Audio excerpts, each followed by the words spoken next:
OECD 평균은 47%인데 문해력이 우리나라는 25.4%밖에 되지 않았어요. 세계 OECD 국가 중에 최하위 수준이었어요.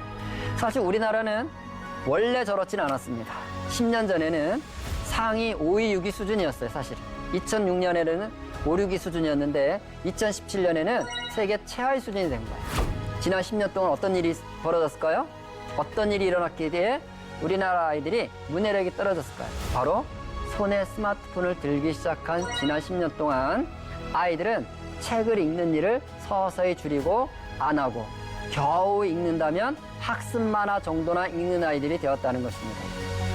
많은 분들이 저한테 이렇게 얘기합니다. 아우, 너무 심심해서 TV 틀어줬어요. 너무 심심해서 게임 시켰어요. 너무 심심해서 스마트폰 줬어요. 그것이 아닙니다. 심심하다고 말하면 그냥 속으로 기뻐하고 즐거워하시면 됩니다. 와, 드디어 우리 아이의 창의력이 시작되었구나. 더 심심하거라. 더 심심해. 심심한 건 너의 운명이다. 심심해야 별짓을 다 하는 것입니다. 심심해야 별짓을 다 하는 것이고 별짓을 다 하는 것이 바로 고천적 사고력입니다.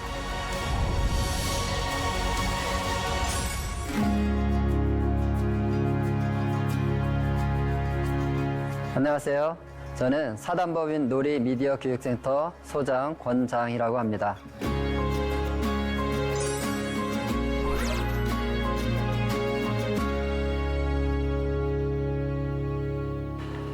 그 멍게라는 음식이 있죠. 제가 음식이라고 말하는 것은 멍게는 제가 최애하는 음식 중에 하나입니다. 향이 너무나 좋고요. 이 멍게라는 그 생물은 굉장히 특이하게 유충 때는 동물로 살아갑니다. 그래서 온 세상을 돌아다닙니다. 그러다가 성체가 되면 뿌리를 내리면서 식물로 바뀝니다. 그래서 우리가 먹는 멍게는 식물이지만 사실 이 친구는 원래 동물이었어요. 그런데 이 멍게라는 친구가 식물로 자기의 변태를 하면서 제일 먼저 하는 일이 두뇌를 없애는 일입니다. 두뇌를 없애요. 쓸모가 없잖아요. 그래서 과학자들은 움직이는 동물과 식물을 구별짓는 기준이 두뇌다 이렇게 말을 해요. 그러니까 움직이는 존재들에게는 두뇌는 너무나 중요하죠. 그런데 동물들과 인간을 구별짓는 아주 특징이 바로 두뇌 안에 있다는 것입니다. 바로 그것은 두뇌 안에 전전두엽이라는 것이에요. 이 전전두엽은 동물들도 두뇌가 있고 사람도 두뇌가 있지만 오직 사람에게서만 발달이 일어나는 영역입니다. 그래서 보통 우리는 하나님의 형상이 우리 안에 있다면 그것이 바로 전전두엽 속에서 발현되도록 하나님이 장치를 만드셨다 이렇게 보는 것이죠. 자, 우리 두뇌는 크게 둘로 나눕니다. 보통 두뇌를 둘로 나눈다 그러면 우리는 좌뇌, 우뇌를 생각하지만 사실 좌뇌, 우뇌는 해부학적으로는 두 개의 서로 다른 그 영역이지만 기능적으로 보면 좌뇌, 우뇌는 차이가 없습니다. 기능적으로 볼 때는 두뇌를 앞과 뒤로 나눕니다. 이렇게 사선으로 갈라서요. 앞쪽과 뒤쪽으로 나눕니다. 뒤쪽은 맨 뒤에 있는 것을 후두엽이라고 해요. 후두엽은 시각 정보를 처리하는 곳입니다. 그 다음에 옆에 있는 것을 축두엽이라고 하는데 축두엽은 청각 정보를 처리하는 곳이에요. 그리고 맨 위에 두정엽이라고 있습니다. 이 두정의 정자는 정수리, 정상할 때 그 정자예요. 그 두정엽은 촉각 정보와 움직임을 처리하는 곳입니다. 쉽게 얘기하면 우리 두뇌의 뒤쪽 부분은 움직이고 촉각을 처리하고 시각을 처리하고 청각을 처리하는 주로 감각들을 다루는 곳이에요. 물론 동물들도 이 뒤쪽 뇌는 다 발달되어 있기 때문에 동물로 살 수가 있는 거죠. 시각 정보가 즉각 정보와 움직임, 촉각이 처리되지 않으면 동물도 살아갈 수 없으니까요. 그런데 사람만 발달되는 뇌가 있다는 것은 뭐냐면 앞쪽 뇌에 있습니다.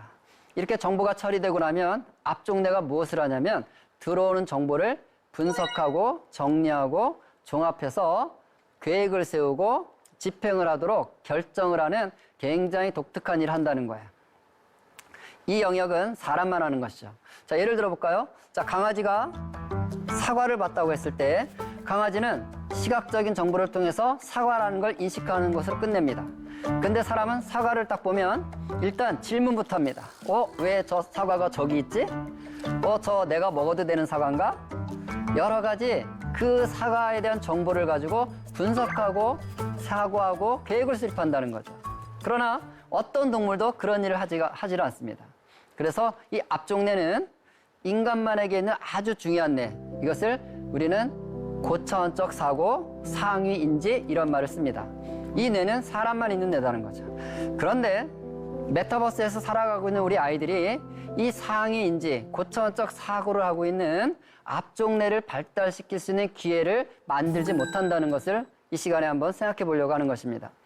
뇌를 한번 찍어 봤을 때 스마트폰을 보고 있을 때, 그러니까 오디오를 본다는 건 청각 정보를 처리하는 것이죠. 동영상을 본다는 것은 시각 정보를 처리한다는 것이죠.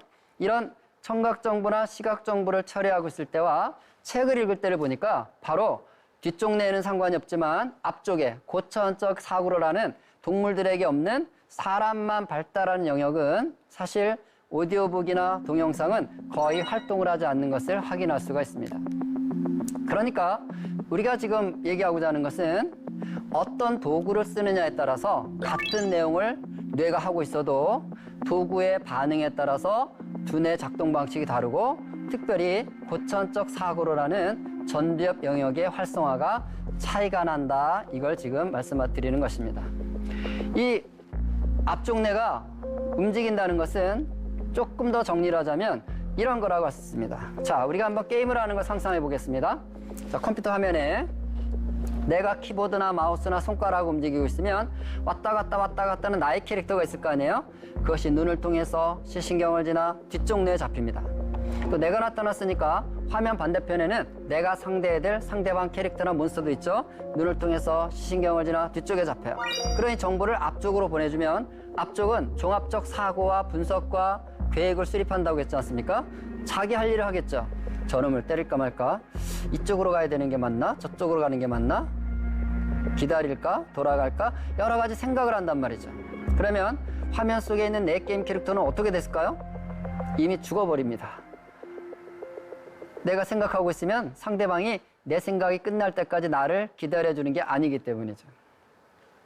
게임을 하는 목적은 내 캐릭터를 살리는 거니까. 그러니까 앞쪽 이 고차원적 사고 영역의 뇌를 사용할 시간을 주는 것이 아니라 바로 두정엽으로 가서 손가락으로 명령이 가는 거야. 눌러! 이렇게. 그래서 아이들이 게임할 때 보면 손가락 눌리기 바쁘잖아요. 손 움직이기 바쁘고. 이러고 있다는 얘기는 고차원적 사고 영역은 움직이지 않는다. 이런 의미를 말하는 것입니다. 그래서 게임하는 장면을 보면 엄청 정신없이 상대방과 치고받고 있는데 손이 바쁘지 이 고차원적 사고하는 사고력을 발휘하는 전두엽은 움직일 수가 없는 걸 말하는 것이죠. 자, 드라마를 봐도 큰 차이가 없습니다. 자, 드라마 볼까요? 주인공이 나타났습니다. 무슨 이야기를 하는데 내가 못 알아들었어요. 저 상황에서 저 말했을까? 왜 저 말했지? 왜 저 말했지? 생각하고 있으면 내 생각 끝날 때까지 화면이 멈춰서 나를 기다리고 있나요? 화면은 이미 바뀌어버렸죠. 정보가 넘어와서 사고하려고 하는데 화면이 달라진다는 얘기예요. 그 말은 사고할 기회를 갖지 못한다 이런 뜻이죠. 그러니까 게임을 하거나 영상을 보고 있을 때는 이 고차원적 사고 영역의 뇌는 움직임이 없다. 이런 걸 보여주는 것이고요. 반면 책을 읽을 때는 어떨까요? 자, 책을 읽을 때는 글자가 눈을 통해서 시신경을 지나 시각 자극이니까 뒤에서 이제 정보 처리하죠. 그걸 앞쪽으로 넘겨줍니다. 그런데 글자는 단지 기호일 뿐이잖아요. 글자가 이해가 되려면 단어, 문장, 맥락, 구조들이 움직여줘야 되는데 이 일이 일어나는 작업은 전두엽에서 사용이 돼야 되는 거죠. 예를 들어서 우리가 러시아 글자로 된 책을 본다면 글자는 잘 보이지만 아무런 감동이 없지 않습니까? 전두엽이 움직인다는 것은 지금 단어, 문장, 맥락, 구조들을 확인하고 있다는 것을 말하는 거예요. 그러니까 글을 읽고 있다는 것은 고차원적 사고를 하고 있다 이런 의미를 말하는 것입니다. 그래서 우리가 한 친구는 책을 읽고 있고 한 친구는 게임을 하고 있으면 우리가 볼 때는 누가 더 집중하고 있어요? 게임하는 친구가 훨씬 집중하고 있죠. 엄마가 밥 먹으라고 불러도 못 들을 정도로 게임에 집중하잖아요. 근데 뇌를 찍어보면 책을 읽는 친구들은 바로 고차원적 사고 영역이 너무나 바쁘게 움직이고 있는데 게임하는 친구들은 아무런 생각이 없는 상태를 확인할 수가 있어요. 그래서 겉볼 때는 집중하고 있지만 뇌는 전혀 아무런 생각이 없다. 이렇게 보시면 될 것 같습니다. 그래서 고차원적 사고는 조금 더 풀어서 설명하면 이런 거예요. 자, 고차원적 사고는 3단계가 일어나는 것을 말하는데 그 첫 번째는 정보를 확인하는 것입니다. 이걸 입수, 지식이라고 말해요. 1단계를. 사실을 확인하고 설명하기. 동물들도 1단계는 다 합니다. 사과를 보고 사과구나, 먹어야지, 말아야지 이 정도까지는 한다는 거죠. 그런데 사람의 고차원적 사고는 확인해서 끝나는 것이 아니라 들어온 정보를 새로운 정보와 내가 갖고 있는 정보를 연결하고 확장하는 것을 합니다. 이것을 보통 우리는 정리한다 그러죠. 성경은 이 정리하는 것을 understanding, 명철이라는 단어를 성경에서 쓰고 있습니다. 보통 우리가 논리, 추론, 분류, 분석 이것이 다 2단계에 해당되는 것인데 요거는 사람에게만 일어나는 일인데 이것이 바로 전도협에서 하는 일이라는 거예요. 그런데 TV, 게임, 스마트폰, 메타버스에서 보고 있을 때는 이 2단계를 할 기회가 주어지지 않는다 이렇게 이해하시면 되겠습니다. 그 다음 3단계는 그것들을 이제 적용해서 밖으로 끄집어내는 일이에요. 이걸 이제 표출이라고 하고 성경은 이것을 지혜라고 말합니다. 그러니까 성경에 많이 나오는 명철과 지혜는 하나님의 형상으로서 사람들이 수행하는 고차원적 사고를 말하는 거라고 볼 수 있습니다. 언어라든가 분별력, 도덕성, 절제력 이런 것들이 바로 여기에 해당되는 것이죠. 그러니까 2단계, 3단계가 잘 일어나야 되는데 TV, 게임, 스마트폰은 구조적으로 2단계, 3단계 활동을 하지 않도록 하기 때문에 두뇌 발달의 결정적 시기에 우리 아이들이 고차원적 사고력이 발달할 수 없는 그런 환경을 만들 수밖에 없다 이런 얘기입니다.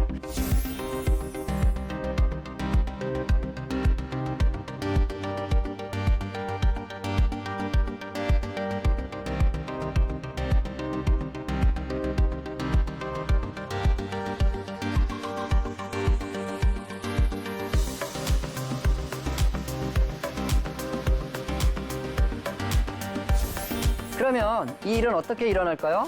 바로 책을 읽을 때 일어난다는 것을 방금 확인했지 않습니까? 그런데 책을 읽어야 고차원적 사고가 발달이 되는데 책을 읽으려면 조건이 있다는 걸 아셔야 됩니다.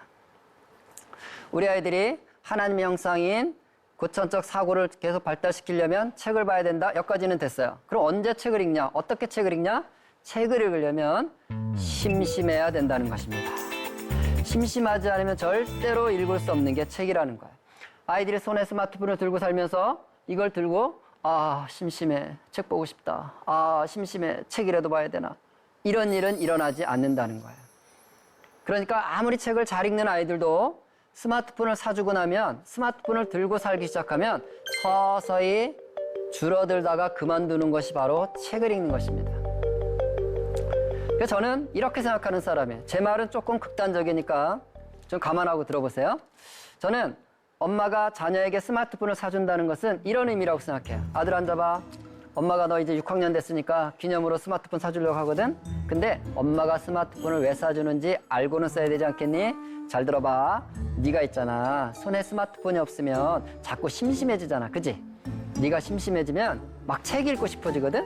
근데 네가 책을 읽기 시작하면 막 앞쪽내 이 고차원적 사고 영역에 2단계, 3단계 추론 능력도 생기고 지혜가 생기고 너는 사람이 될 수 있어. 사람. 너 사람 되면 안 되지 않니? 그래서 엄마가 고심 끝에 준비했다. 야, 요 스마트폰이 신통방통한 물건인데 요걸 손에 들고 다니면 심심하지 않아 절대. 그래서 책을 안 읽어도 돼. 너 사람 되면 안 되기 때문에 엄마가 사주는 거야. 알고 났어? 하고 주는 것과 똑같다고 생각합니다. 그런데 있잖아. 네가 또 배터리가 떨어지면 또 책을 읽을 수 있기 때문에 엄마가 하나 더 준비했어. 선물로. 뭐요? 네, 보조 배터리까지 챙겨주는 거죠. 여러분, 이것이 바로 우리가 지금 하고 있는 일일 수 있다는 거예요. 책을 읽지 않으면 우리의 뇌 안에 고차원적 사고 영역이 발달할 기회가 일어나지 않습니다.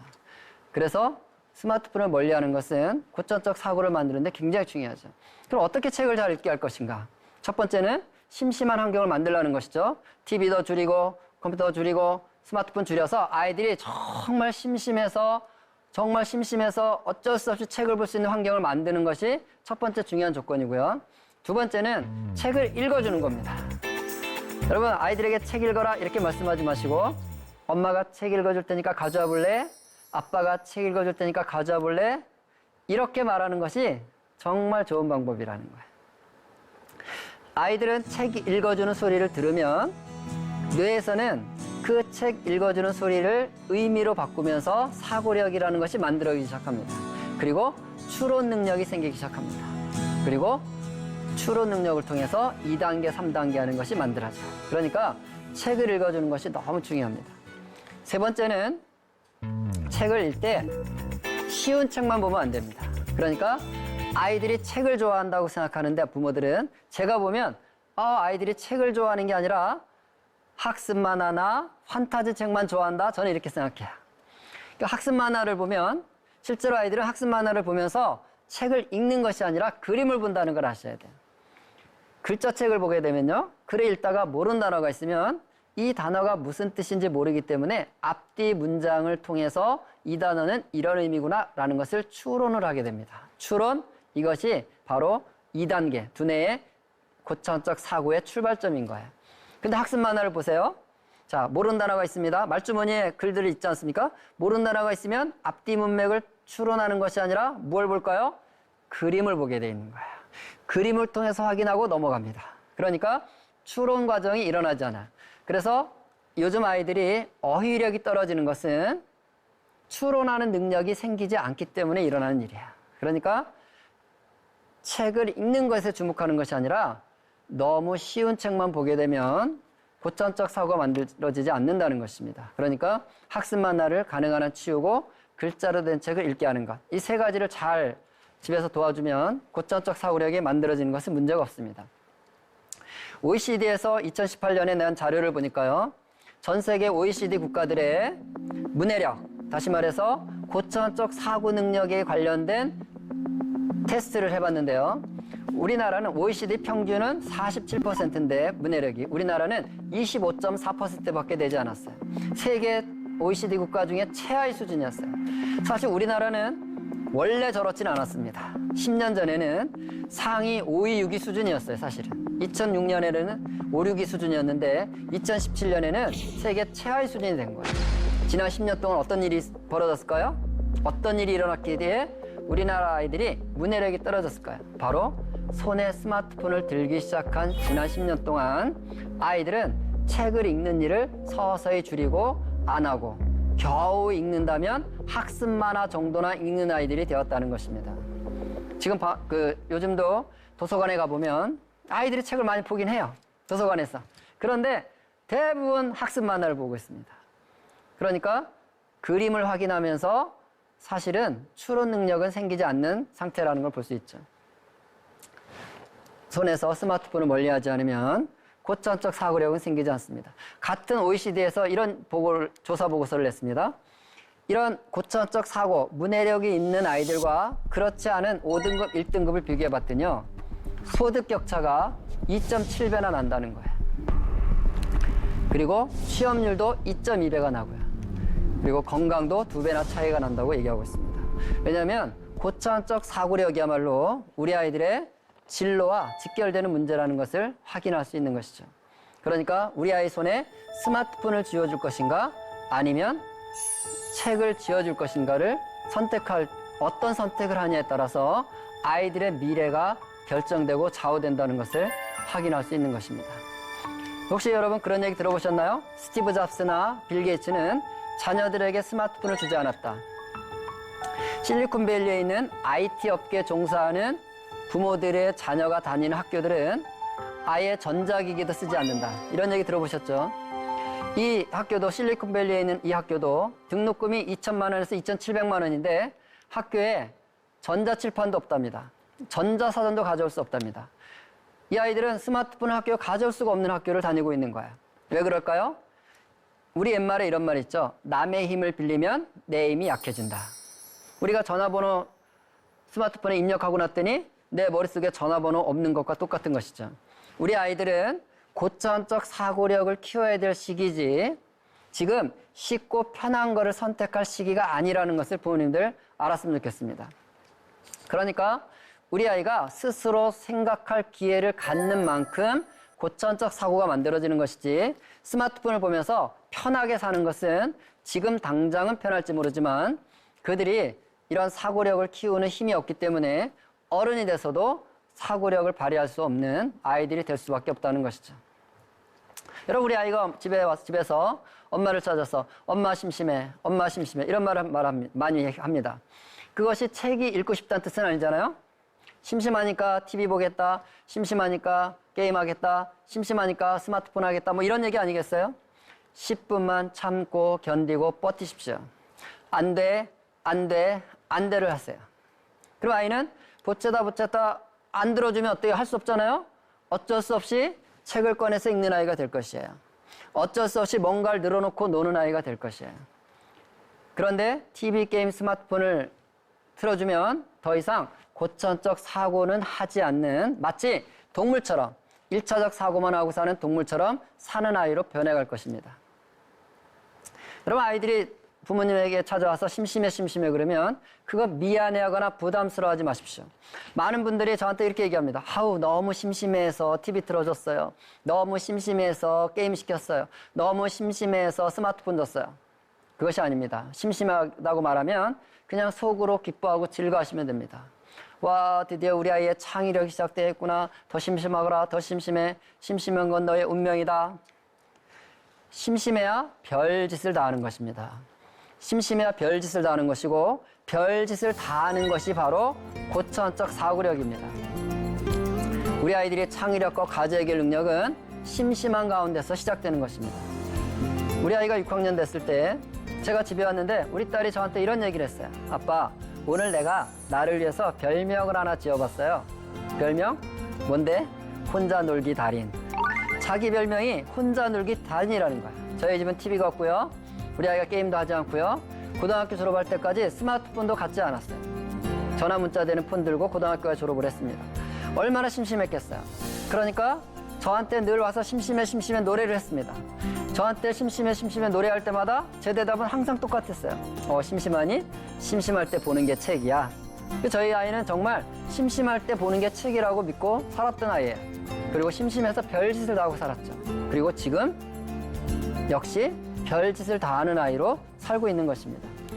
요즘 아이들에게 꿈이 뭐냐 그러면 대부분 아이들이요, 뭐 유튜버가 되겠다고 얘기를 해요. 근데 여러분, 유튜버 되는 건 꿈이 아니에요. 계정만 만들면 되는 것입니다. 문제는 구독자가 10명밖에 안 된다는 거죠. 100만 유튜버가 된다는 것은, 100만 명이 내 컨텐츠를 본다는 것은 정말 내가 별짓을 다 한다는 것을 말하는 것입니다. 유튜브를 쳐다보고 있으면 유튜버가 되는 게 아니라는 것이에요. 지금 유튜버 사업가들이 초등학교, 중학교 다닐 때는 지구상에 유튜브가 존재하지도 않았어요. 그들이 유튜브 보고 살아서 유튜버가 된 게 아니라 그들이 그 시대에 심심해서 별짓 다 하던 사람들이라는 사실이에요. 그리고 빌 게이츠가 늘 말합니다. 오늘날 내가 된 것은 내가 청소년 시절에 도서관에서 시간을 보냈기 때문이다. 그리고 그 자녀들도 일주일에 2시간만 컴퓨터나 기기를 사용하게 하고 일제 기기를 사용하지 못하도록 한다. 그 얘기는 아주 유명한 얘기 아닙니까? 여러분, 이것은 우리 가정에 동일한 것입니다. 우리 아이의 진로 지도는 진로 상담사가 하는 것이 아니라 심심하게 살아내면서 스스로 자기 진로를 찾을 수 있는 고천적 사고 능력을 키워가는 것을 말하는 것입니다. 성경은 그래서 이렇게 얘기합니다. 잠언 3장 13절로 15절을 보면 지혜를 얻는 자와 명철을 얻는 자가 복이 있다. 자, 지혜는 고천적 사고의 3단계입니다. 명철은 고천적 사고의 2단계입니다. 논리, 분류, 분석, 정리, 이것이 명철이에요. 그 다음에 언어, 지혜, 사고력, 창의력, 도덕성, 절제력, 이것이 지혜예요.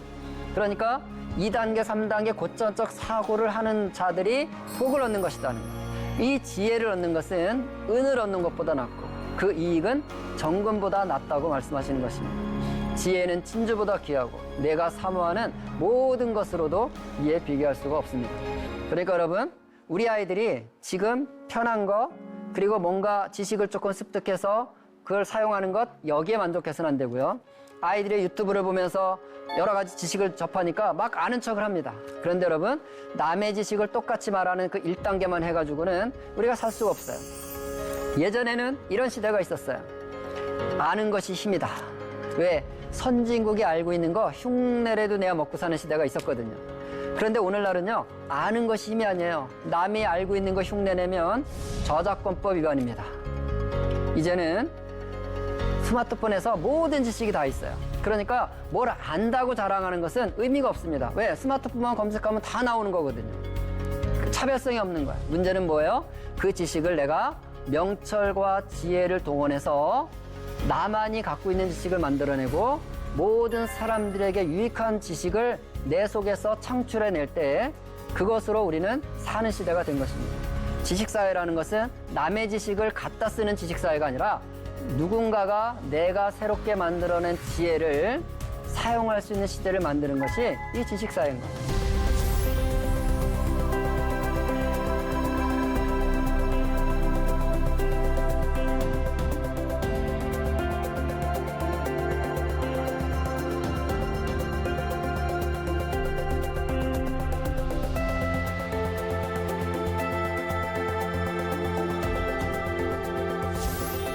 그러니까 여러분 우리 자녀들이 TV, 게임, 스마트폰, 이 메타버스에서 보내는 시간은 이 시대의 트렌드라고 생각하고 어쩔 수 없다고 생각할 것이 아니라 그 속에서는 우리 아이가 지혜나 명철을 얻을 수가 없고 정말 심심한 가운데 책을 읽고 심심한 가운데 별짓을 다 하면서 진주보다 은보다 정금보다 귀한 것들을 우리의 고천적 사고력 안에 키워내는 그런 아이들로 키워가는 부모가 되기를 축복합니다.